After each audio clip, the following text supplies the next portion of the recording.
Good morning to everyone. आज हम करने वाले हैं 11 नवंबर 2023 के इंडियन एक्सप्रेस न्यूज़पेपर का एनालिसिस। और आगे बढ़ने से पहले सबको वेरी ब्यूटीफुल हैप्पी दिवाली। आप लोग इस दिन का अच्छे से उत्सव मनाइएगा, लेकिन साथ में पढ़ाई भी करते रहिएगा, ठीक है। तो चलिए अब हम आते हैं अपने आर्टिकल पे, जो कि है हमारा पेज नंबर 1 से। इंडियन एक्सप्रेस के पेज नंबर 1 से आर्टिकल है। किस चीज़ में बोलता है? 2+2 dialogue on deepening ties in defence, space and technology. तो आप समझ ही गए होंगे कि किस में हमारा ये काम आने वाला है। ये हमारा काम आने वाला है जीएस पेपर 3 में, और जीएस पेपर 3 में भी आपका ये आएगा इंटरनेशनल रिलेशंस में, आईआर के अंदर, ठीक है। तो चलिए इसको समझते हैं। सबसे पहले 2+2 है क्या? 2+2 क्या है? इसके अंदर 2 यानी कि 2, ये जो 2 है, ये 2 है इंडिया के डिफेंस मिनिस्टर का, और जयशंकर जो हमारे फॉरेन मिनिस्टर हैं उनका। यहाँ पे 2 है यूएस के जो स्टेट के सेक्रेटरी हैं उनका, और डिफेंस के जो सेक्रेटरी है उनका, ठीक है। तो स्टेट के सेक्रेटरी कौन है यूएस के? जो कि अभी बहुत दिनों से लगातार न्यूज़ में चल ही रहे हैं, क्योंकि हमास में वो बार बार जा रहे हैं, मतलब इज़राइल के पास जा रहे हैं। जब से this Gaza and this Israel का युद्ध जो शुरू हुआ है, वॉर जो हो रहा है, उसी टाइम से बहुत ज़्यादा चर्चा में है। तो बिल्कुल अगर किसी ने पता लगा लिया है तो आप ठीक है, ये है एंटोनी ब्लिंकिन, ओके। और सेकंड यहाँ पे जो यूएस के डिफेंस सेक्रेटरी हैं उनका नाम है लॉयड जे ऑस्टिन। और हमारी तरफ से कौन कौन है? हमारी तरफ से है Rajnath Singh as defence minister, and Jaishankar ji हमारे फॉरेन मिनिस्टर। तो ये दो जो 2+2 है, ये लोग मिलके इन्होंने बातें की हैं। हमास के मुद्दे पे भी इन्होंने बात की। इन्होंने बोला है कि बिल्कुल वहाँ पे ह्यूमैनिटेरियन बुनियाद पे आते हुए, मतलब कि इंसानियत की बुनियाद पे आते हुए अब पॉज हो जाना चाहिए, रुक जाना चाहिए जो कॉन्फ्लिक्ट बढ़ रहा है इंडिया यूएस ऑन गाजा। इन दोनों का यही विचार है। तो ऐसा 2+2 करके मैं आपको एक और ऑर्गेनाइजेशन याद दिलवाना चाहती हूँ, जिसमें इंडिया खुद एक पार्ट है प्रीलिम्स के पॉइंट ऑफ व्यू से। ऐसा एक है I2U2। तो I2U2 क्या है? I2 का मतलब है इसमें 2 I है और 2 U है। तो I2 से 1 I से होता है इंडिया, सेकेंड I से यहाँ पे होता है इज़राइल, ओके। सेकेंड I से क्या है? इज़राइल। 1 U से यहाँ पे होता है USA, एंड सेकेंड U से यहाँ पे होगा UAE, यूनाइटेड अरब अमीरात। तो ये 4 कंट्रीज़ हैं जो स्पेस टेक्नोलॉजी इन सारी चीज़ों में काम करने वाली है। और ऐसा ही एक इनिशिएटिव यहाँ पे भी था, तो सोचा कि चलिए बता देती हूँ, याद दिलवा देती हूँ आप लोगों को। आगे बढ़ते हैं। नेक्स्ट हम चलते हैं कि इंडिया ने जो जॉइंट स्टेटमेंट है कि वो ह्यूमैनिटेरियन पॉज करवाना चाहता है, ये साइन की है। और चाइना के बिहेवियर के बारे में भी यहाँ पे डिस्कशन किया गया है कि कैसे चाइना का बिहेवियर ठीक नहीं है पैसिफिक की तरफ, या जो और जैसे फिलीपींस जैसी कंट्री है उनकी तरफ। और इन्हीं चीज़ों पे यहाँ पे बात हुई है। ये मीटिंग हुई थी इंडिया के अंदर, न्यू दिल्ली के अंदर। नेक्स्ट हम चलते हैं सेकंड पैराग्राफ जो है, जो कि गवर्नेंस के हमारे पेपर में आएगा, मतलब आएगा नहीं, just for an example we can use it. तो क्या बोलता है? Punjab interest to orders ignored, public interest, government gets power to dissolve IIM boards. क्या बोल रहे हैं कि यहाँ पे जो IIM के इंस्टीट्यूशन है, यानी कि इंस्टीट्यूशन फॉर मैनेजमेंट, ठीक है, ये आपके बिजनेस की स्टडी के लिए इंस्टीट्यूशन होते हैं, कॉलेजेस होते हैं। इनको पहले इनके गवर्नर्स, बोर्ड ऑफ गवर्नर, इनके यहाँ पे सबसे मेन हेड होते थे, जिसके अंदर जिनको अपॉइंट किया जाता था डायरेक्टली प्रेसिडेंट के द्वारा, प्रेसिडेंट ऑफ इंडिया, ठीक है। कौन है अभी president of India? Draupadi Murmu ji. तो प्रेसिडेंट ऑफ इंडिया यहाँ पे इनको अपॉइंट करते थे। और जो सेंट्रल गवर्नमेंट है या यूनियन गवर्नमेंट है, उनका ज़्यादा यहाँ पे हस्तक्षेप नहीं हो सकता था इसको मैनेज करने का। इसके कुछ भी करना है मान लीजिए इंस्टीट्यूशन के अंदर, वो पूरा का पूरा यहाँ पे होता था बोर्ड ऑफ गवर्नर्स के पास, पूरा हक इनके पास होता था। लेकिन अब यहाँ पे IIM जो एक्ट है उसके अंदर अमेंडमेंट किया गया है, और अब यहाँ पे जो यूनियन गवर्नमेंट है वो चाहे तो उसको मैनेज कर सकती है, वो चाहे तो ये बोर्ड ऑफ डायरेक्ट, ये जो गवर्नर्स है, इनको पूरा हटा भी सकती है। 3 कंडीशंस बस पूरी होनी चाहिए। पहली कंडीशन आप बात करेंगे तो पब्लिक के इंटरेस्ट में हो जो कार्रवाई की गई है, तो ठीक है, ठीक है। पब्लिक के इंटरेस्ट में अगर आपको बोर्ड ऑफ गवर्नर्स को हटाना है तो यूनियन गवर्नमेंट किसी भी टाइम उनको हटा सकती है। तो ये एक यहाँ पे नई बात निकल के आई है। चलिए अब हम चलते हैं नेक्स्ट कोई ज़्यादा इम्पोर्टेंट यहाँ पे था नहीं। अब हम चलते हैं गवर्नमेंट के पॉलिसी पेज के ऊपर कि गवर्नमेंट की पॉलिसीज़ क्या क्या बात करती हैं। तो ये किस में, अगेन पेपर 2 के अंदर ही ये ज़्यादा इम्पोर्टेंट है। पेपर 2 आपका होता है कॉन्स्टिट्यूशन, दिस पार्लियामेंट, ठीक है। तो ये इसी के ऊपर ज़्यादा आपका इम्पोर्टेंस यहाँ पे रखता है। तो चलिए क्या बोल रहा है, आईबी यानी कि इंफॉर्मेशन एंड ब्रॉडकास्टिंग। आईबी जो मिनिस्ट्री है, आईएनपी मिनिस्ट्री, जिनके मिनिस्टर हैं अनुराग ठाकुर, ठीक है। कौन है IB minister? He is Anurag Thakur. पहले ये क्या थे? स्पोर्ट्स मिनिस्टर थे। अब ये क्या है? आईबी के मिनिस्टर हैं। तो अनुराग ठाकुर जो आए हैं, इन्होंने एक बिल प्रस्तुत किया था यूनियन इन्फॉर्मेशन के सामने, जिसका नाम रखा जाएगा broadcasting services regulation bill 2023। Broadcasting services regulation bill. Bill क्यों बोला जा रहा है? क्योंकि अभी तक एक्ट ही बना है। जब एक्ट बन जाएगा, जब पार्लियामेंट इसको पास कर देगी तो ये एक्ट कहलाएगा। पार्लियामेंट इसको पास नहीं किया है तब तक ये बिल है, ठीक है। तो ये 2023 के नाम से आएगा। इसको प्रेजेंट किया गया है गवर्नमेंट के सामने, और उससे पहले यहाँ पे इसको डिजिटली ओपन कर दिया गया है कि कोई भी सिटीजन ऑफ इंडिया जो है वो 30 दिनों तक यहाँ पे कमेंट्स दे सकता है, 30 डेज तक कि अपना जो भी वो चाहता है कि इसके अंदर बदलाव किया जाए, या क्या क्या इसमें कमियाँ छोड़ी गई है, या क्या क्या और ज़्यादा इसके अंदर अमेंडमेंट हो सकता है। तो उन चीज़ों के लिए पब्लिक कमेंट के लिए उसको छोड़ दिया है। मेरा यहाँ पे इस आर्टिकल को दिखाने का एकमात्र उद्देश्य बस यही था कि ये क्या हो रहा है वो कोई बड़ी बात नहीं है। जब ये पास होगा, नहीं होगा, अगर नहीं होता है तो हम लोगों के लिए इरेलीवेंट है। वैसे भी पास हो जाता है, एक्ट बन जाता है, तो इसके बारे में फुल सारे की सारी यहाँ पे हमें इन्फॉर्मेशन मिलेंगी। लेकिन जस्ट यहाँ पे लाने का एक ही उद्देश्य था कि हमें पता चल सके कि ऐसे पब्लिक डिमांड के लिए, पब्लिक जो कमेंट है उनके लिए भी बिल्स को छोड़ा जाता है। ज़्यादातर कंट्रीज ऐसी कौन होती हैं जो इस तरीके से काम करती हैं? बहुत सारी कंट्रीज तो ऐसी होती है ना जिसमें रेफरेंडम काम करता है, ठीक है, रेफरेंडम। तो कैसी होती हैं वो कंट्रीज? स्वीडन जैसी, स्विट्ज़रलैंड जैसी कंट्रीज़। ये कंट्रीज़ ऐसी हैं कि आप कोई भी एक्ट या बिल लाएंगे तो आपको पहले उसको पब्लिक के लिए छोड़ना ही पड़ेगा। खाली इंडिया में ऐसा नहीं है, राइट, कि आपको हर एक एक्ट पे ये करना पड़ेगा, वो वॉलंटरी है। लेकिन वहाँ पे रेफरेंडम जैसी जो सर्विसेज है वो क्या होती हैं? मैंडेटरी टाइप होती हैं। तो बस यही मुझे आप लोगों को बताना था। नेक्स्ट हम चलते हैं, इधर आ जाइए एडिटोरियल पेज पे, और यहाँ पे आर्टिकल लिखा है यहाँ पे अशोक गुलाटी जी ने। ये कहते हैं प्लेट से प्लग तक, कि हल से आपकी जो प्लेट होती है वहाँ तक आने में आर्टिकल का नाम है। और ये कहते हैं कि राइस मैटर करता है, चावल जो है या धान की जो खेती है वो बिल्कुल महत्वपूर्ण है, मैटर करता है।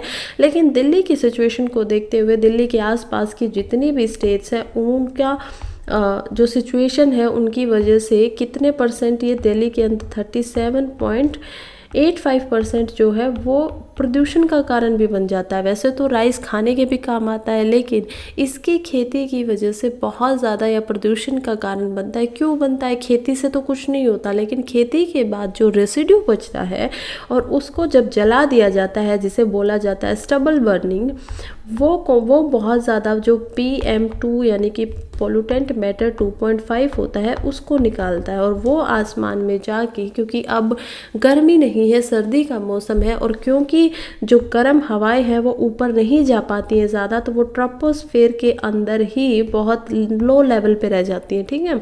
और इसके अंदर सिर्फ ये भी नहीं आता, बर्निंग से आपका ओजोन भी निकलता है। और ओजोन वैसे तो जब वो ऊपर रहती है स्ट्रेटोस्फेयर में, एटमॉस्फेयर में, तो वो अच्छी बात है कि ठीक है हमें प्रोटेक्ट कर लेती है। लेकिन ग्राउंड लेवल जो ओजोन होती है, जो कि ग्राउंड के ऊपर है, ओजोन क्या होती है? O3, ऑक्सीजन के 3 मॉलिक्यूल्स। जब ये ग्राउंड लेवल पे होती है तो ये ह्यूमन हेल्थ के लिए बिल्कुल भी अच्छी नहीं होती है। हमें क्या चाहिए होता है? हमें चाहिए होता है O2, ऑक्सीजन, ओके। और यहाँ पे क्या हो जाता है, ओजोन जब ये कन्वर्ट होती है तो O3 बन जाती है, और ये ह्यूमन हेल्थ के लिए अच्छी नहीं है। और इसीलिए ये एक पोल्यूटेंट का यहाँ पे काम करती है, पोल्यूटेंट की तरह काम करती है। तो ये बताते हैं कि अगर हम कंपेयर करें इन सभी चीज़ों को, कि ठीक है देख लिया हमने कि जो स्टबल बर्निंग है वो 37-38% यहाँ पे भूमिका निभा रही है प्रदूषण में। अगर इसको कंपेयर कर दिया जाए, क्योंकि हमने देखा था ना कि सोर्सेज क्या क्या होते हैं। आप जब पोल्यूशन की बात करते हैं तो बहुत सारे सोर्सेज होते हैं। क्या क्या होते हैं? स्टबल बर्निंग एक हो गया, ठीक है। यहाँ पे हम बात कर रहे हैं सोर्सेज ऑफ पोल्यूशन, ठीक है, SOP। तो स्टबल बर्निंग यहाँ पे हो गया। सेकंड यहाँ पे क्या होगा, रोड एंड कंस्ट्रक्शन। थर्ड यहाँ पे क्या होना चाहिए, ट्रांसपोर्ट, ऑफ कोर्स व्हीकल्स वगैरह, ओड एंड इवन की बात चल रही थी लगाने की। एंड फोर्थ आपका बचा हुआ हो सकता है इंडस्ट्री वगैरह, कंस्ट्रक्शन उसमें आ ही गया, ट्रांसपोर्ट हो गया है। फिफ्थ आपका बहुत छोटे मायनों पे हो सकता है जो भी इमिशन जो होते हैं कार्बन डाइऑक्साइड वगैरह के, या जो और लोग जो है अपने हाउसेस का सोर्सेज जो होता है इंटरनल आपका पोल्यूशन जो होता है इंडोर वाला, तो वो भी आ सकते हैं। तो यहाँ पे कहते हैं कि इसको अगर कैटेगराइज किया जाए तो स्टेपल बर्निंग ऑलमोस्ट 38% यहाँ पे भूमिका निभा रहा है दिल्ली के पॉल्यूशन के लेवल में, जो कि ऑलमोस्ट सीवियर की कैटेगरी को पार कर चुका था। रोड एंड कंस्ट्रक्शन अगर बात हो तो वो बहुत कम है, मतलब कि ऑलमोस्ट 3%। ट्रांसपोर्ट की बात की जाए तो ट्रांसपोर्टेशन काफ़ी है, लेकिन 17% तक का ये एवरेज आ रहा है, 17 to 19%। और आप देखेंगे कि इसमें कितना ज़्यादा डिफरेंस है, राइट। कि पोल्यूशन हम जब बात करते हैं तो ज़्यादातर ट्रक बंद करवा दिया जाता है, इमिशन हो रहा है, मानते हैं कि बर्निंग जो फ्यूल किया जाता है घरों के अंदर तक से लेके कहीं पे भी, उससे बिल्कुल PM 2.5 निकलता है, PM 10 निकलता है, पॉल्यूटेंट मैटर ये निकलते हैं, और इनको ऐसे ही ख़त्म भी नहीं किया जा सकता बहुत आसानी से। लेकिन इसीलिए बार बार स्टबल बर्निंग, इसीलिए सुप्रीम कोर्ट तक ने जो पंजाब जैसे स्टेट्स हैं, हरियाणा, राजस्थान, उत्तराखंड, इन स्टेट्स के ऊपर कहीं ना कहीं ये बात बोली है कि इनके स्टबल बर्निंग के ऊपर SHO जो है उसका ये काम बनता है कि वो यहाँ पे ध्यान रखे और ये ना होने दे। और यही बहुत बड़ी रिस्पॉन्सिबल है दिल्ली जैसे एरिया में, या फिर इन स्टेट्स में खुद भी। जैसे आप NCR का कोई भी एरिया देखेंगे, गुड़गांव जैसे हरियाणा में आता है, लेकिन वहाँ की कंडीशन भी सीवियर थी। फिर हम देखते हैं NCR में दोबारा से सोनीपत जैसे स्टेट्स का, वो भी हरियाणा के अंदर आता है, वहाँ की सीवियर से ज़्यादा कंडीशन थी। NCR के अंदर नोएडा, और इन सभी की सभी जो एरिया है NCR का, वो दिल्ली से कुछ ज़्यादा अच्छे नहीं थे, राइट। तो उनकी कंडीशन भी कुछ वैसी ही थी, तो वो होता है। और इंडोर तो बहुत कम है, 0.23% यहाँ पे बस निकल के आएगा। इंडस्ट्रीज़ का भी समथिंग ऐसे ही निकल के आता है, 3 से 4%। और ये हमें डाटा यहाँ पे देखने को मिलता है। इसीलिए उत्तर कहते हैं कि अब इसका समाधान करना भी ज़रूरी है। अगर हमें पता है, पहले तो ये पता होना चाहिए कि कारण क्या क्या है। कोई भी अगर आप डायग्नोसिस करवाते हो, बीमारी आपको हो जाती है, तो आप क्या करने जाते हो, सबसे पहले तो यही देखते हो ना कि है क्या, ब्लड टेस्ट कर दीजिए। अब हमने यहाँ पे ब्लड टेस्ट कर लिया, हमें पता चल गया ठीक है 38% ये है, ये है, ये है। अब हम क्या करेंगे, अब हमारा सेकंड क्वेश्चन यहाँ पे उठना चाहिए कि ठीक है तो, लेकिन क्यों है, वाई, रीज़न क्या है कि ये स्टबल बर्निंग इतना होता तो है पंजाब के अंदर, हरियाणा के अंदर, लेकिन फार्मर्स करते क्यों हैं, वही सवाल उठना चाहिए। तो चलिए उस पर बात कर लेते हैं।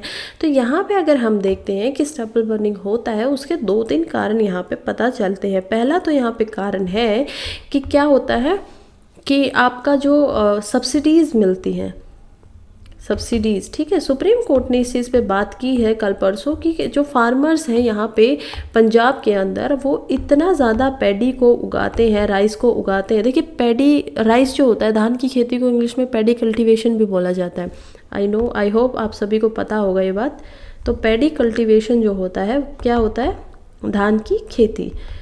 चलिए, तो पंजाब के अंदर इतना ज़्यादा पैडी कल्टीवेशन होता है, लेकिन पंजाब की जो मिनिमम, जो देखिए आप कभी भी राइस को लगाओगे ना तो आपको बहुत पानी चाहिए होता है, आपको काफ़ी ज़्यादा पानी की मात्रा की ज़रूरत होती है। इसीलिए सुंदरबन, इसीलिए जो वेस्ट बंगाल का एरिया है उसमें बहुत सारी वैरायटी आपको देखने को मिलेंगी खेती की, धान की, राइस की। ऑलमोस्ट 150 से ज़्यादा वैरायटी वहाँ पे क्यों है, क्योंकि वो वाटर रिच एरिया है। लेकिन पंजाब हरियाणा में जो कि सबसे ज़्यादा राइस उगाता है इंडिया में, जो कि एक्सपोर्ट तक करता है, हरियाणा का जो कि मतलब कि बासमती राइस जो है वो इंडिया से भी एक्सपोर्ट होकर बाहर जाता है, तो वो इतना ज़्यादा उगाते हैं। लेकिन वहाँ का जो टोपोग्राफी है वो उसके लायक है ही नहीं, आपको राइस वहाँ पे उगाना ही नहीं चाहिए। और इन्हीं कारणों की वजह से पंजाब के जो संगरूर आप डिस्ट्रिक्ट देखेंगे, वहाँ का ग्राउंड लेवल, जहाँ से अभी जो प्रेजेंट CM है वहाँ के भगवंत दास, तो उनका वो संगरूर से आते हैं, लेकिन उसका इतना ज़्यादा ग्राउंड लेवल नीचे जा चुका है ना कि ऑलमोस्ट ये 17 फीट नीचे जा चुका है, एक्वीफर जो होते हैं ग्राउंड लेवल के। अब इसको निकाल पाना, दोबारा से इसको रिफ़्रेश करना, दोबारा से उसको भरना, एक्वीफायर्स को ग्राउंड लेवल के, वो किन चीज़ों से होगा? वो बारिश होंगे, इन सारी चीज़ों से ही हो पाएंगे। लेकिन अगर आप उसको बार बार एक्सट्रैक्ट करते ही रहेंगे तो वो और डाउन होता जाएगा और एक टाइम पे वहाँ पे इतनी ज़्यादा कमी हो जाएगी कि ये सोच भी नहीं सकते हैं, राइट। तो फिर यहाँ पे सवाल उठता है कि अगर ऐसी कंडीशंस हैं और अगर ऐसा किसानों को, फार्मर्स को पता है, तो फिर भी वो ऐसा क्यों करते, फिर भी वो राइस को क्यों उगाते हैं? उनको पता है कि लॉन्ग टर्म में उनके खुद के खेतों के लिए ही उनके पास पानी की आपूर्ति नहीं हो पाएगी, राइट। तो फिर भी ऐसा क्यों कर रहे हैं? इसका कारण है सब्सिडीज़। हमने जब सॉलिसिटर जनरल जो आते हैं वहाँ पे और वो पंजाब की तरफ से उनका केस सुप्रीम कोर्ट के सामने रखते हैं, तो वो ये भी बताते हैं कि एक्चुअली में क्योंकि पंजाब के अंदर सब्सिडी बहुत अच्छी है, तो यूपी जैसी स्टेट से, जो कि आपको पंजाब में सब्सिडी ऑलमोस्ट 30,000 रुपये पर एकड़ मिल जाती है, पता है, पर एकड़। तो ये क्या होता है कि एक एकड़, एक खेत के ऊपर आपको ऑलमोस्ट 30,000 रुपये मिल रहे हैं। जब आप लगा रहे हो उसमें फर्टिलाइजर्स की सब्सिडी हो जाती है, ऑलमोस्ट जीरो कॉस्ट आती है। और ये आपका बेनिफिट इतना है कि वन थर्ड ये ऑलमोस्ट एक जो फार्मर है उसका बेनिफिट है, यानी कि एक फार्मर ऑलमोस्ट 90,000 से 1,00,000 रुपए कमा पाता है अपने प्रॉफिट में, और उसका प्रॉफिट का 1/3 हिस्सा ये सब्सिडी ही है। अगर ये ना हो तो वो 50 से 60,000 रुपये कमा पाएगा, जो भी उसके 3-4 महीने की मेहनत होगी, 3-4 महीने में उसका इतना आउटकम आएगा। तो ये 1/3 है। और इसी वजह से बहुत सारे जो यूपी जैसे स्टेट्स में जहाँ पे इतनी सब्सिडी प्रोवाइड नहीं की जाती है, वो इलीगली अपने राइस को पंजाब में आके सब्सिडी लेती हैं, सो दैट उनको भी वो सब्सिडी मिल जाए। ऐसा खुद वहाँ के रिप्रेजेंटेटिव जो लॉयर थे, एडवोकेट थे, उनका कहना था, जो पंजाब स्टेट को रिप्रेजेंट कर रहे थे, ठीक है। तो यहाँ से हम समझ सकते हैं कि इशू जो है वो सब्सिडी के ऊपर ज़्यादा लाई करता है, क्योंकि किसान को पैसा चाहिए, क्योंकि किसान को वही चीज़ उगाने को मिलेगी ना जिसमें उसको प्रॉफिट मिलेगा। कोई भी इंसान वही काम करेगा। इसलिए यहाँ पे ऑथर कहते हैं कि सॉल्यूशंस की ज़रूरत है। जब तक आप उनको कोई अल्टरनेटिव नहीं देंगे, कोई दूसरा काम उनको नहीं देंगे, तब तक आप उनको कैसे रोक पाएंगे, राइट। आप समाधान कर भी कैसे पाएंगे? तो ये कहीं ना कहीं ऑथर कहते हैं। और इसी वजह से ऑथर यहाँ पे 5 सॉल्यूशन लेके आते हैं, ठीक है। तो सॉल्यूशन के नाम पे या सजेशन बोल दीजिए इनको, ये 5 सॉल्यूशंस देते हैं। तो हम 1 बाय 1 सभी को देखेंगे। तो पहला यहाँ पे ये सॉल्यूशन देते हैं कि आपको जो सबसे पहले तो जो गवर्नमेंट है उनको एक ये सब्सिडी जो दे रहा है राइस की, उसकी बजाय जो मिलेट्स होती हैं सॉरी, जैसे कि ओयल है, जैसे कि और जो क्रॉप्स हो सकती हैं, दाल वगैरह की क्रॉप्स हो सकती है, क्योंकि ये जो राइस वाली क्रॉप है ना, ये बीच में उगाई जा रही है। अरबी खारिफ की जो फसल है और जो फसल है उनके बीच में इनको उगाया जा रहा है, टाइम के बीच में। लेकिन ये टाइम पीरियड ऐसा होता है ना 120 से 130 दिन का, कि कोई भी दाल भी इस टाइम पे उग सकती है। ज़्यादातर स्टेट्स में ऐसा ही होता है, लेकिन पंजाब में यहाँ पे जो कि ज़्यादा डोमिनेट करता है किस चीज़ के ऊपर, व्हीट एंड राइस के ऊपर, या हरियाणा जैसे स्टेट्स हैं, तो वहाँ पे ये नहीं किया जा रहा और ये प्रॉब्लम है। तो ये इन पे सब्सिडीज़ दे देनी चाहिए गवर्नमेंट को, कि जो भी अपनी पैडी की कल्टीवेशन छोड़ रहा है और दूसरे तरीके की फसल उगा रहा है, तो उनको 25,000 रुपये, 30,000 रुपये हम अपनी तरफ से दे रहे हैं कि ठीक है आप, या बीज दे दीजिए, कैसे भी मतलब उनको सब्सिडी प्रोवाइड करवा देनी चाहिए। सो फार्मर्स को थोड़ा अट्रैक्टिंग लगे, ऐसा ना लगे कि मेरा नुकसान ज़्यादा हो गया है, ठीक है कोई बात नहीं मेरे, तो उस तरीके से उनको वो मिलना चाहिए। सेकंड यहाँ पे हो सकता है कि मेज़ के अंदर, यानी कि पंजाब के अंदर एथेनॉल के प्लांट्स लगा देने चाहिए। देखिए अभी ये 1 साल पहले ही इंडिया के अंदर ये शुरू हुआ है। पहली बार ये कब हुआ था? 2021 में हुआ था। तभी भी आप में से किसी ने सुना होगा, सुना है तो मैं आपको याद दिलवा देती हूँ, रिमेम्बर करवा देती हूँ कि 2021 के अंदर बिहार के पूर्णिया जिले में, ठीक है, बिहार के पूर्णिया जो डिस्ट्रिक्ट है, पूर्णिया डिस्ट्रिक्ट, वहाँ पे सबसे पहला इथिकल जो बायो इथिकल प्लांट है उसको लगाया गया था। अब ये बायो इथेनॉल प्लांट्स है क्या? इसके अंदर आपकी जो मेज़ होती है, जो मक्का होता है, मक्के की खेती, उनको बायोडिग्रेडेबल बना के उससे इथेनॉल बनाया जाता है। और इथेनॉल एक ऐसी चीज़ है जिसको आप डीजल के अंदर या पेट्रोल के अंदर मिक्स कर सकते हो, ठीक है। और जब आप उसके अंदर मिक्स करोगे तो सिंपल सी बात है कि आपका जो डीजल और जो पेट्रोल है वो कम मात्रा में जलेगा। आप 30-70 कर देंगे, 70% आपका डीजल है, 30% आपका बायो बेस्ड एथेनॉल है। और ये बायो बेस्ड एथेनॉल जब बाहर निकलेगा तो भी ये पोल्यूशन नहीं फैलाएगा। तो आपने 30%, अगर एक गाड़ी यहाँ पे मान लीजिए कि उसके अंदर 10 लीटर पेट्रोल था, ठीक है, 10 लीटर पेट्रोल था और 10 लीटर पेट्रोल चलती गई, खर्च होता गया और उस 10 लीटर पेट्रोल से निकला 100 ग्राम ऑफ कार्बन। ठीक है, कार्बन का इमिशन हो रहा है। लेकिन जब आपने यहाँ पे सिर्फ 7 लीटर पेट्रोल इस्तेमाल किया और आपने यहाँ पे 3 लीटर यहाँ पे मिला दिया एथेनॉल, इसको ब्लेंड कर दिया और फिर इसको गाड़ी में डाला, तो जहाँ आपके, हमें ये भी पता है कि कार्बन कहाँ पे मिलती है, फ्यूचल फ्यूल से कार्बन निकलती क्यों है।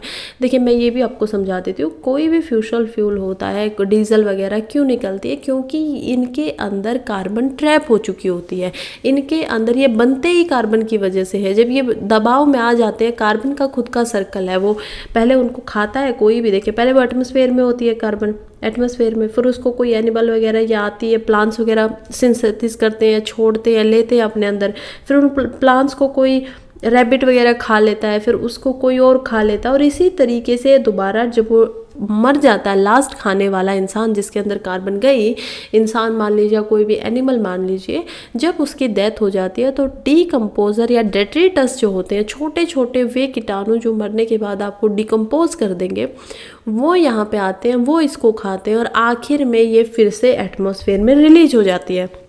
लेकिन कई बार ऐसा होता नहीं है, बहुत बार, कई बार क्या होता है, जैसे कि पेट्रोल और डीजल कैसे बने हैं कि आपके जो प्लांट्स वगैरह थे वो किसी वजह से नीचे ज़मीन के अंदर फंस जाते हैं।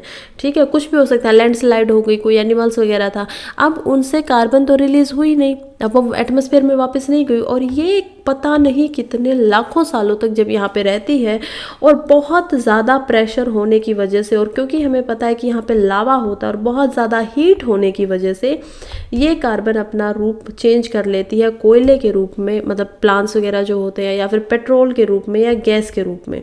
ठीक है, ज़्यादातर ये गैस हमें कहाँ मिलता है, जहाँ पेट्रोल होता है उसी के ऊपर हमें CNG वगैरह ये सब कुछ गैसें मिलती हैं, राइट। तो ये इस तरीके से अपना रूप चेंज कर लेती है, और तब जब हम इसको बाहर निकालते हैं और अपनी गाड़ियों में फ्यूल के इस तरह इस्तेमाल करते हैं, तो ये कार्बन फिर रिलीज होती है और तब जाती है ये एटमॉस्फेयर के अंदर।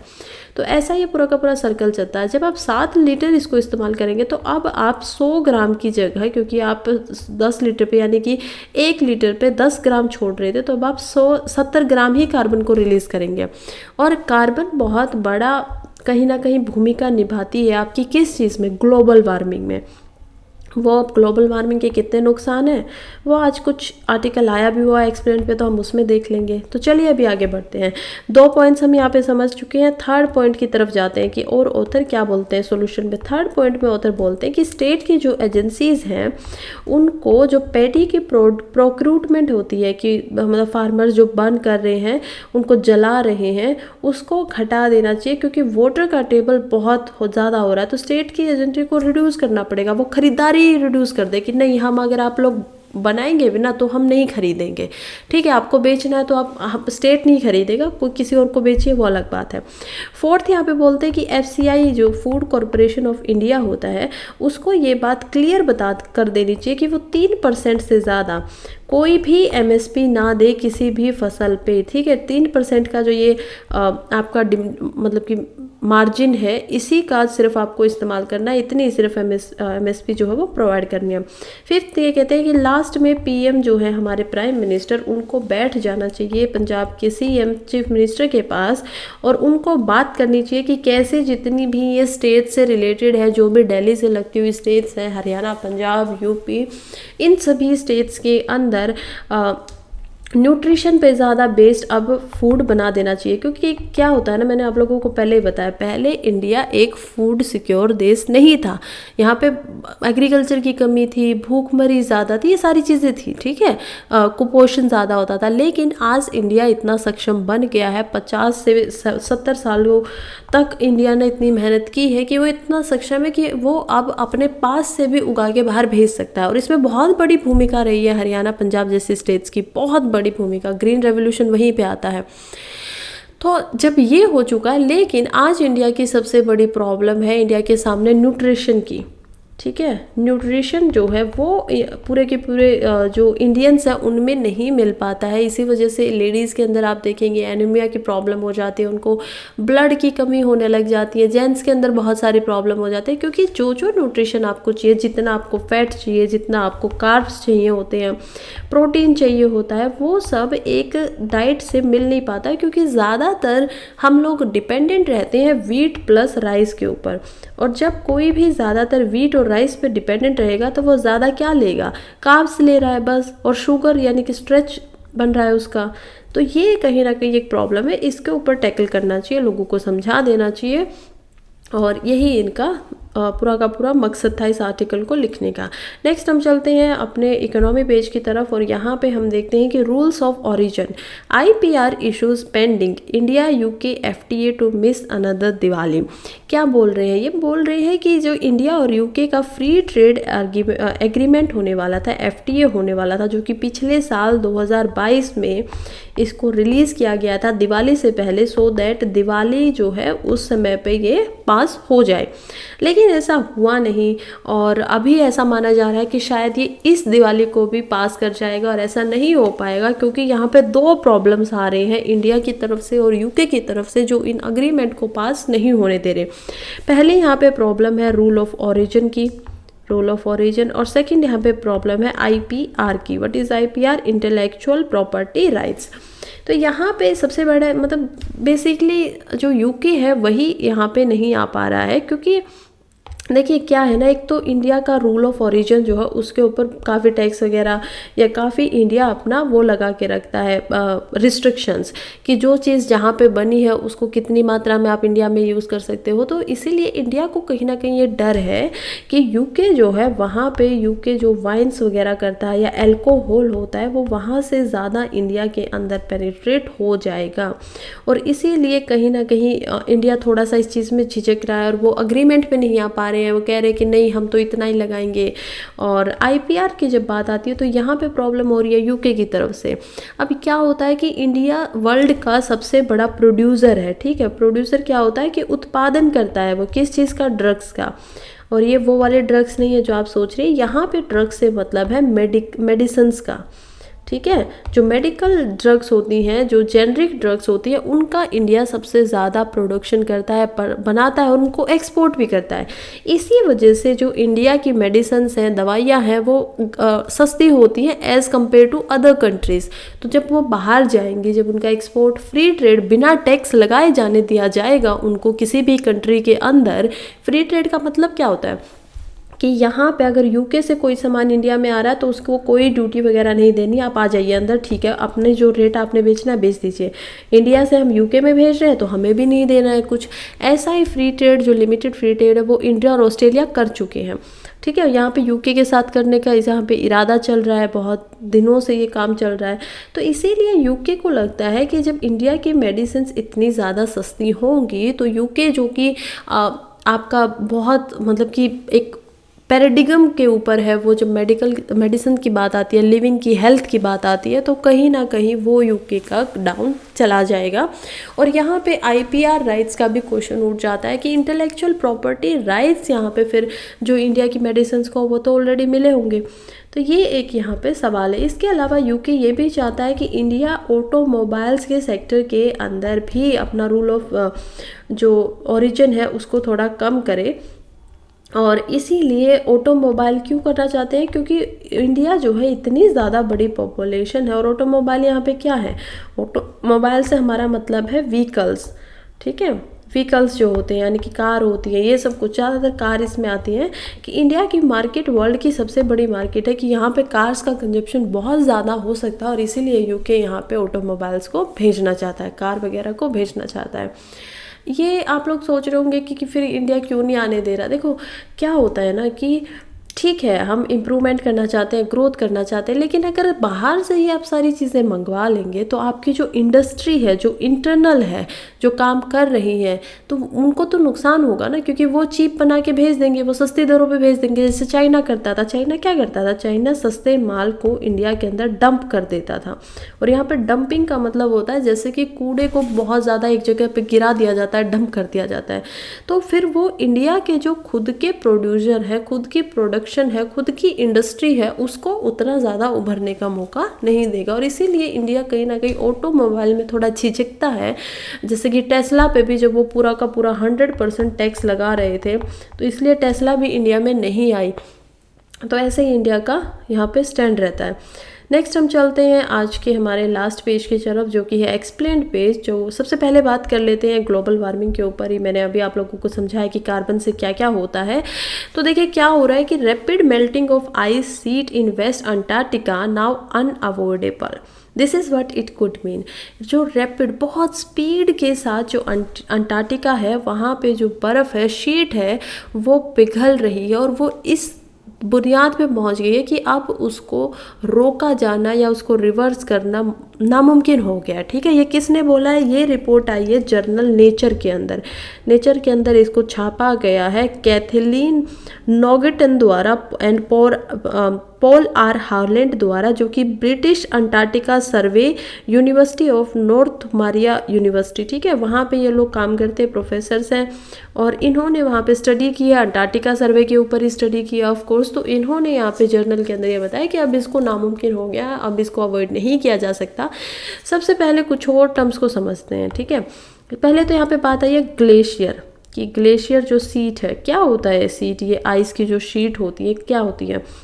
देखिए, ये ग्लेशियर सीट्स होती हैं जब किसी बहुत बड़े यानी कि लार्ज एरिया के ऊपर, या जब आपका सीट यानी कि जो ग्लेशियर की आइस है वो जम जाए। जैसे कि लार्ज एरिया से मेरा कितना मतलब है कि ऑलमोस्ट कम से कम वो कितना होना चाहिए, 5.3 मीटर से ज़्यादा होना चाहिए। ठीक है, तब वहाँ पे कोई एक सीट जो है मानी जाएगी, और ये चौड़ा होना चाहिए, 5.3 मीटर से चौड़ा। और उसके अलावा आपका 50,000 से किलोमीटर जो स्क्वायर होता है, उससे ज़्यादा बड़े एरिया के ऊपर ये होना चाहिए, तब आपका माना जाएगा कि ठीक है, यहाँ पे आपकी आइस सीट है। और उसी को कैसे देखा जाता है? उसी को अंटार्कटिका में देखा जाता है। दो तरह की हमें आइस सीट मिलती हैं पूरे वर्ल्ड में। एक हमें मिलती है अंटार्कटिका में, जो कि है साउथ पोल के पास, उसी के अंदर मतलब साउथ पोल है, और दूसरी हमें मिलती है ग्रीनलैंड में, जो कि आप नॉर्थ अमेरिका के साइड में देख पाएंगे। तो यहाँ पे ये दो जगह ऐसी हैं जहाँ पे ग्लेशियर की जो आइस की जो शीट है वो देखने को मिलती है। अब ये बहुत रैपिडली पिघल रही है, बहुत तेज़ी के साथ पिघल रही है। कारण क्या है? कारण है ओशन का गर्म पानी। और ओशन का पानी गर्म कब होता है? ओके, तो ये भी मैं एक बार आपको थोड़ा इलस्ट्रेट करके समझाती हूँ। देखिए, ये है हमारा सन। ओके, ये हमारा सन है, ये इसकी रेज हैं बाहर निकल रही हैं। ये जब बाहर रेज को भेजता है तो नॉर्मल सी बात है, अर्थ के ऊपर भी भेजता है। तो यहाँ पे है हमारी अर्थ, यहाँ पे हमारे पेड़ पौधे हैं, छोटे हैं, बड़े हैं, एवरग्रीन फॉरेस्ट है, यहाँ पे कुछ स्क्रब्स वगैरह हैं, यहाँ पे कुछ हर्ब्स हैं, और इधर हमारा है ओशन। इस एरिया में, चलो मैं कलर चेंज कर लेती हूँ, इस एरिया में है हमारा ocean. This is ocean, oceanic portion. ठीक है, और ओशन को क्या बोलते हैं? महासागर। महासागर, ये हमारा ओशन है। अब जब सन नीचे आपकी रेज भेजेगा, जो कि शॉर्ट वेव में जब वो भेज रहा है, तो कुछ यहाँ पे बादल भी होंगे बीच में, राइट? बादल होते हैं, बिल्कुल सही बात। ऊपर देखेंगे आसमान में दिखेंगे आपको, तो कुछ जो बादल होंगे। अब सन क्या कर रहा है? अपनी रेज भेज रहा है। कुछ तो ऐसा होगा जिनको बादल अपने पास रख लेगा, कुछ ऐसा होगा जिनको बादल वापस भेज देगा, अर्थ तक आने ही नहीं देगा, एटमॉस्फेयर तक नीचे आने ही नहीं देगा, लैंड तक, सरफेस तक। कुछ ऐसी रेज होंगी जो आ जाएंगी नीचे, रिफ्लेक्ट नहीं होंगी, जो पेड़ पौधों पे गिरेंगी। अब उनका क्या होगा, उनको पेड़ चाहते हैं और वो उससे क्या करेंगे, फोटोसिंथेसिस कर लेंगे, फूड बना लेंगे। तो 95% तक जो भी लैंड के ऊपर आता है, क्योंकि मोस्टली अब आप खुद ही देखिए ना, पूरा लैंड जो सरफेस है ज़्यादातर वो भरा होता है घास से, पौधों से, इन सारी चीज़ों से। तो जहाँ पे ये होते हैं वहाँ पे 95% तक का आपकी जो सन की हीट आ रही है, वेव्स आ रही है, उनको ये अब्जॉर्व कर लेता है, अपने अंदर रख लेता है। कुछ को 5% को ये भी वापस भेज देते हैं कि ठीक है, नहीं आप जाइए। और जब ये भेजेंगे तो ये लॉन्ग वेव्स में भेजेंगे और आ रही हैं शॉर्ट वेव्स में। कुछ अब जो बची हुई है इधर, वो बादल भी नहीं ले रहा है, उनको आने भी दे रहा है, और कुछ अब आ गई हैं यहाँ पे किस चीज़ के ऊपर, ओशन के अंदर। और ओशन के अंदर कुछ जगह तक ये पहुँचेंगे, लेकिन ज़्यादा पेनिट्रेट नहीं कर पाएंगे, क्योंकि कितनी नीचे तक जा पाएंगे। इसलिए ओशन का जो तल होता है वो हमेशा डार्क ब्लैक होता है, और वहाँ पे लाइफ जो है वो बहुत rare of the rarest chance कुछ मिल पाता है। ज़्यादातर आपका जो यूफेटिक जोन होता है ऊपर वाला, उसी में ओशन में या कोई भी लेक है, कोई भी पाउंड है, वहीं पे आपको जीवन दिखाई देगा। अब फ़र्क क्या होता है, देखिए जब ये लैंड के ऊपर पड़ रही है ना, तो ये बहुत जल्दी गर्म हो जा रहा है। आपका क्या है, लैंड है ये, और ये बहुत जल्दी गर्म हो जाता है क्योंकि फोटोसिंथेसिस कर रहा है बिल्कुल। और जब आप रात को देखेंगे तो उतनी जल्दी ठंडा भी हो जाएगा, क्योंकि बार बार आपका हीट जो है वो आ रही है, यहाँ पे दिख रहा है। लेकिन जब समुंदर पे आती है तो समुंदर इतनी जल्दी गर्म नहीं होता है। क्यों नहीं होता है, क्योंकि अगर ये सिर्फ यहाँ पड़ रही होती तो समुंदर गर्म हो जाता लगातार, जैसे लैंड के ऊपर लगातार गिर रही है, लगातार लैंड के ऊपर यहाँ गिर रही है ना, तो यहाँ का लैंड गर्म हो रहा है। लेकिन यहाँ पे इसको अंदर चली जाती है, ये अंदर चली जाती है तो पहले नीचे वाला पानी गर्म होगा ना। अब आप ऊपर से लगातार हीट डाल रहे हैं, लेकिन वो हीट ऊपर रह ही नहीं रही है, वो नीचे जा रही है, पानी में डाउन जा रही है। तो इसी वजह से समुंदर बहुत जल्दी ऐसे गर्म नहीं होता है, और ये बहुत ज़्यादा अपनी हीट को अपने अंदर रख भी लेता है। ठीक है, कहीं पे हमें आइस भी देखने को मिलेगी, कि मान लीजिए अभी हम ग्लेशियर की बात कर रहे हैं और हम बना लेते हैं हमारे आइस को यहाँ पे, ये आइस है, ठीक है, ग्लेशियर्स वगैरह, एल्पाइन वगैरह है। अब आइस का जो नेचर होता है वो रिफ्लेक्टिव होता है, तो जब इसके ऊपर बर्फ़ ये आएगी, सनरेज आएंगे, तो ये 90% तक की वापस भेज देगी, कह रहे मुझे नहीं चाहिए, आप ले जाओ, मैं बहुत ठंडी हूँ, मुझे नहीं पसंद, आप वापस जाओ। तो ये वापस भेज देती है, अब्जॉर्व नहीं करती है। और जब रात का टाइम होता है तो लैंड ठंडा भी जल्दी हो जाता है, क्योंकि अब हीट नहीं आ रही है, तो ये चीज़ जो इतना गर्म हुई थी वो ठंडी होगी। लेकिन समुंदर उतना जल्दी ठंडा नहीं होता है। क्यों नहीं होता है, क्योंकि अब हीट यहाँ तक पहुँच चुकी है, यहाँ तक हीट पहुँच चुकी है। अब वो इतना जल्दी ठंडा कैसे हो सकता है, उसको पूरी हीट को पहले ऊपर मतलब समतल करना पड़ेगा ना, तो ना ही वो जल्दी गर्म हो सकता है, ना ही वो जल्दी ठंडा हो सकता है। लेकिन जब वो गर्म हो जाता है तो वो जल्दी ठंडा नहीं हो रहा है, और इसी वजह से उसका जो हीट जो है, ग्लोबल वार्मिंग बढ़ रही है, ऑलमोस्ट 1.5 डिग्री सेल्सियस से प्री इंडस्ट्रियल एरिया से अभी बढ़ चुकी है, और उसको उसी पे रोका जाना चाहते हैं लोग। तो अब उसकी वजह से समुंदर का जो पानी है वो गर्म हो रहा है, थोड़ा ज़्यादा गर्म हो रहा है, क्योंकि हीट भी ज़्यादा मिल रही है तो गर्म भी ज़्यादा हो रहा है। और कोई चीज़ अगर गर्म चीज़ की, गर्म हवा की, इस चीज़ को लिख लीजिए बिल्कुल, कि कोई भी चीज़ जैसे गर्म हवा होती है, गर्म पानी होता है, वो हमेशा नीचे से ऊपर आते हैं, ठंडे की तरफ आते हैं। क्योंकि क्या हो गया, गर्म कोई भी चीज़ जब गर्म होती है तो उससे प्रेशर बिल्कुल हट जाता है, बहुत कम हो जाता है। आप अपनी गैस पे एक पतीले में पानी रख के देखिए, वो भाप क्यों बनता है, ऊपर क्यों जाता है, क्योंकि प्रेशर नहीं है। जितना जितना गर्म होता जाएगा उतना उतना ऊपर जाता जाएगा। ऐसा ही यहाँ पे होता है, अब जो वाटर गर्म है वो ऊपर जाएगा और जो वाटर ठंडा है वो नीचे जाएगा। ठीक है, तो अब जो वाटर गर्म है वो ऊपर रह रहा है, और गर्म वाटर की वजह से जब आपको बर्फ़ के नीचे से गर्म पानी लगेगा तो क्या बर्फ़ पिघलेगी? नहीं, बिल्कुल पिघलेगी। वही सबसे बड़ा रीज़न यहाँ पे यही हो रहा है कि इस प्रोसेस की वजह से यहाँ पे अर्थ का, ये जो अंटार्कटिका की जो ग्लेशियर्स हैं, अंटार्कटिका की जो आइस है वो पिघल रही है, और बहुत रैपिडली पिघल रही है। अब इसका नुकसान क्या है? ठीक है, पिघलने दो, क्या फ़र्क पड़ता है? नहीं पिघलने दे सकते, क्योंकि अगर ये पूरी की पूरी आइस जो पिघलेगी, या जितना भी इसका पार्ट पिघलेगा, ये जो सी लेवल है वर्ल्ड का, उस सी लेवल को 17 फीट तक की ऊंचाई तक बढ़ा देगा। ठीक है, 17 फीट तक उसको ऊंचा कर देगा। अब अगर आपका कोई चीज़ 17 फीट तक ऊंची हो जाती है सी का लेवल, तो आप ये भी देखिए ना कि सी के जो है, जैसे कोस्टल सिटीज़ है, मुंबई जैसी सिटी है जो कि पूरी की पूरी सी के पास ही है, मतलब बनी उसमें हुई आइलैंड है एक तरीके से, तो अब वो कितना सी से ऊपर है। अगर 17 फीट तक पहले सी का लेवल आपका होता था, यहाँ पे इतना नीचे होता था, तो ठीक है, आपका जो सिटी है, ये सिटी है कुछ इस तरीके से, और ये ऊंचाई पे दिख रही है। ठीक है, सी नीचे है, ऊंचाई पे, लोग यहाँ पे आराम से रह रहे हैं, सारा काम कर रहे हैं अपना, कोई दिक्कत वाली बात दिखाई नहीं दे रही। लेकिन जब सी का लेवल अब बढ़ जाएगा और वो और भी ज़्यादा ऊंचा हो जाएगा, तो अब ये क्या करेगा, जितनी कोस्टल सिटीज़ हैं उनमें बाढ़ लेके आ जाएगा, फ्लडिंग कर देगा।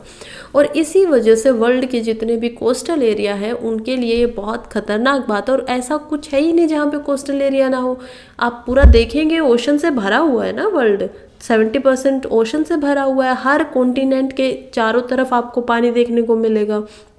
तो इसीलिए ये हर पूरे ग्लोब के हर एक कॉन्टिनेंट के लिए खतरनाक बात है, और इसीलिए इस पे काम किया जाना चाहिए। ऑल दो अभी भी मतलब उम्मीद तो नहीं है कि अब इसका रेटिंग को कम किया जा सकता है या कुछ हो सकता है, लेकिन फिर भी ये सिर्फ एक कारण है, और ये हो रहा है ग्लोबल वार्मिंग की वजह से। और आपको ग्लोबल वार्मिंग के जितने कारण है ना, बहुत सारे इमिशन है, ग्रीन हाउस है, बहुत सारे, जो मैंने आपको समझाया कैसे कार्बन डाइऑक्साइड ग्लोबल वार्मिंग को बढ़ावा देती है, ग्रीन हाउसेज कैसे बढ़ावा देती है। ग्रीन हाउसेज क्या करती हैं, जब ग्रीन हाउसेज आती हैं तो ग्रीन हाउसेज को मैं यहाँ पे बना देती हूँ, ये ग्रीन हाउसेज गैस है, ग्रीन से ही है, ठीक है, ये यहाँ पे है। तो ये क्या कर रही है, ये सन की रेज को आने तो दे रही हैं, खुद ऑब्जर्व कर रही है, फिर जाने नहीं दे रही है, फिर से खुद ऑब्जर्व कर रही है। जो अर्थ की तरफ से जाने चाहिए थे ना, उनको बाहर नहीं जाने दे रही है, अपने पास रख रही है। और जब ये अपने पास रख रही हैं, उनको ऑब्जर्व करे जा रही हैं, ले जा रही हैं, तो यहाँ का जो आसपास का टेम्परेचर होगा वो गर्म होगा, गर्म हवाएं होंगी। और फिर से मैं बता रही हूँ कि कोई भी चीज़ जब गर्म हो जाती है तो वह ठंडे की तरफ जाता है, क्योंकि अब उसमें प्रेशर नहीं है, और ठंडी हवा गर्म की तरफ आएगी, गर्म हवा ठंडी की तरफ आएगी, तो अब वो नीचे आती जाएंगी, और धीरे धीरे ये पूरा का पूरा जो टेम्परेचर है वो और ज़्यादा गर्म गर्म गर्म होता जाएगा, और इसी को बोलते हैं ग्लोबल वार्मिंग। तो चलिए, ये हमारा आर्टिकल होता है ख़त्म यहीं पे। नेक्स्ट आर्टिकल है हमारा seeding clouds to clean air, की हवा को साफ़ करने के लिए क्लाउड का इस्तेमाल करना है। सीडिंग क्लाउड क्या है वो मैं आपको चलिए इस फोटो से ही समझा देती हूँ। जैसे कि हमें पता है पॉल्यूशन का लेवल बहुत बढ़ा हुआ है। पॉल्यूशन जब बारिश आती है, अभी दिल्ली जैसे एरिया, एनसीआर जैसे एरियाज़ में कल बारिश हुई है, ठीक है, लगातार वो मतलब रात के टाइम पे शुरू हो गई थी मिडनाइट के अराउंड, और दिन में थोड़ी बहुत बारिश होती रही है। और उसी के बाद में जहाँ कैटेगरी 461 से प्लस जा चुकी थी AQI की, वो अब नीचे आके हो गई है अराउंड 200, जो कि ठीक माना जाता है, मॉडरेट माना जाता है कि अच्छी हवा है, आराम से सांस लीजिए, कोई प्रॉब्लम नहीं है। इतना इम्पैक्ट इस बारिश ने किया है। लेकिन अभी ये पता नहीं है कि ये टेम्परेरी है, क्योंकि ये PM 2.5 को तो नीचे ले आती है, इसको नीचे डाल देती है, उसके बाद वो सरफेस ज़मीन पे आके और मतलब बह जाता है। लेकिन जो और पोल्यूटेंट है, जैसे नाइट्रेट एक पोल्यूटेंट है, सल्फेट, ये जो पोल्यूटेंट है ये बारिश से नीचे नहीं आ पाते हैं जब तक बारिश बहुत ज़्यादा तेज़ ना हो, या फिर जब तक जो हवाएं हैं वो बहुत ज़्यादा तेज़ ना हो।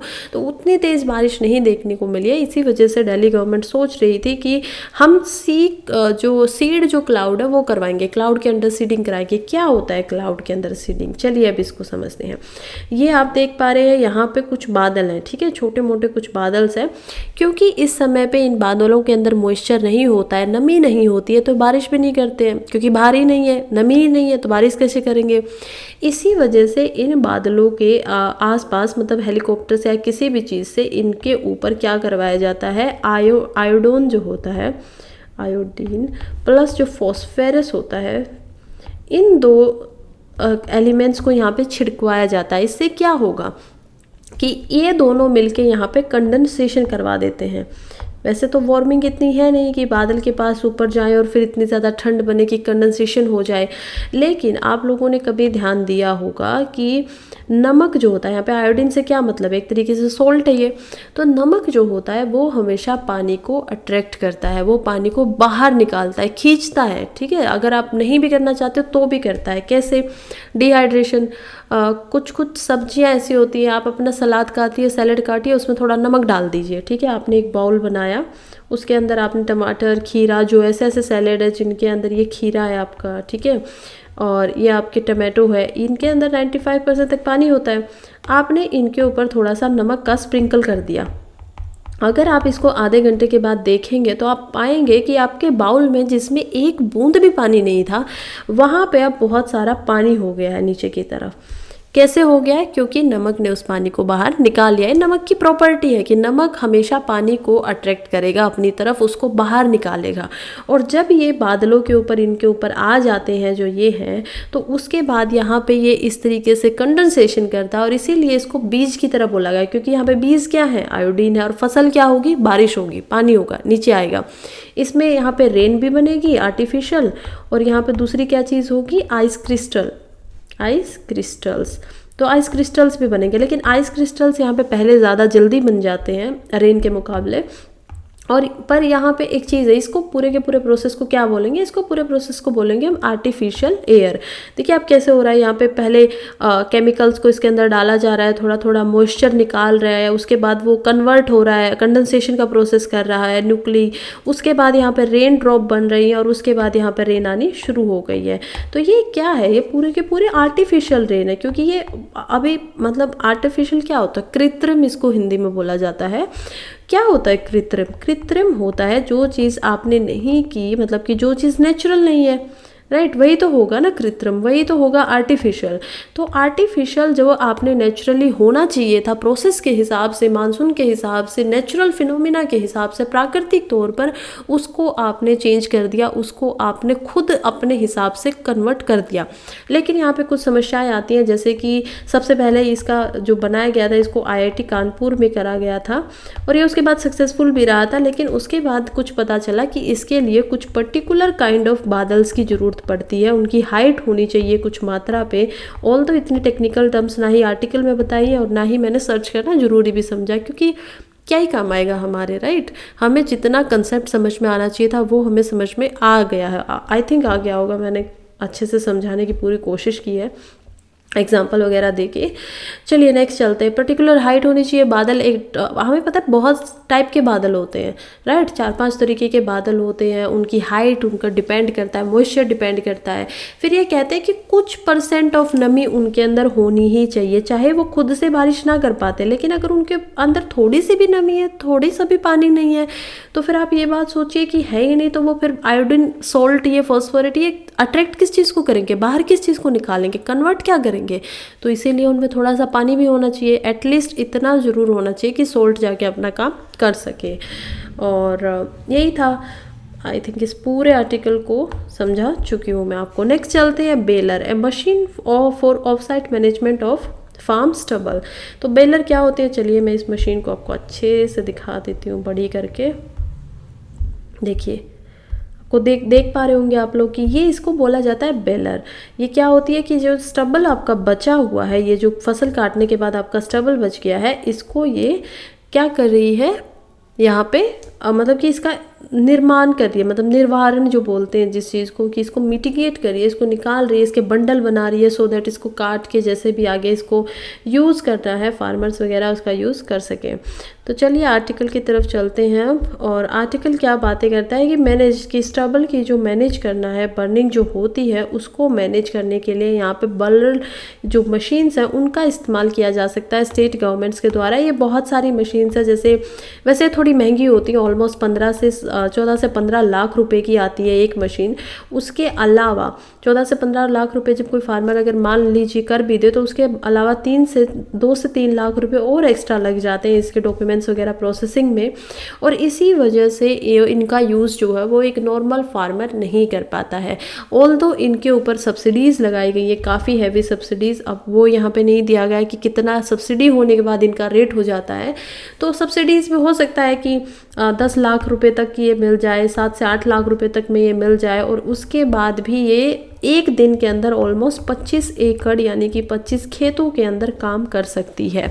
ठीक है, उनका रेसिड्यू जो है उसका निवारण ये कर सकती है। तो क्योंकि स्टबल बर्निंग एक प्रॉब्लम है, तो उसके लिए यहाँ पे बताया गया है कि इस मशीन का यूज़ हो सकता है पंजाब में जितना ज़्यादा किया जा सके उससे इसका यूज़ करवा देना चाहिए।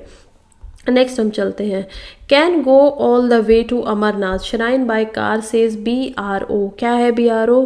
Border Road Organisation. Border Road Organisation कौन इसको हैंडल करता है? इंडियन आर्मी इसको हैंडल करती है, इंडियन आर्मी। और उन्होंने जो अमरनाथ तक की यात्रा होती थी पहले, जो कि आप ये डिस्टेंस देखिए, पहलगाम से लेके आप सिर्फ चंदनवारी तक का ऐसा था कि मोटर से जा सकते थे। ये जो रेड आपको एरिया दिखाई दे रहा है, इस पूरे एरिया में पिसू टॉप, सिशांग, पंचातारनी और संगम, यहाँ तक आपको जाने के लिए या तो आपको पोनी करनी पड़ती थी, यानी कि जो गधा या जो छोटा हॉर्स होता है उसको, जिसको पोनी बोला जाता है, या फिर आपको हेलीकॉप्टर चॉपर्स वगैरह से यहाँ पे ऊपर से जाना पड़ता था। लेकिन चॉपर्स जो हैं वो यहाँ पे काम नहीं आ रहे हैं, उनका यहाँ पे एडवर्स इफेक्ट देखने को पड़ा है। क्या देखने को पड़ा है? कि यहाँ पे वो नुकसान पहुँचा रहा है आइस को, ठीक है, क्योंकि हवा ज़्यादा निकल रही है, लगातार वो वार्म हवा जब बह रही है बार बार उसके उड़ने से, तो वो कहीं ना कहीं आइस के ऊपर उसका इम्पैक्ट था, तो उनको बैन कर दिया जाएगा, बंद करवा दिया गया था।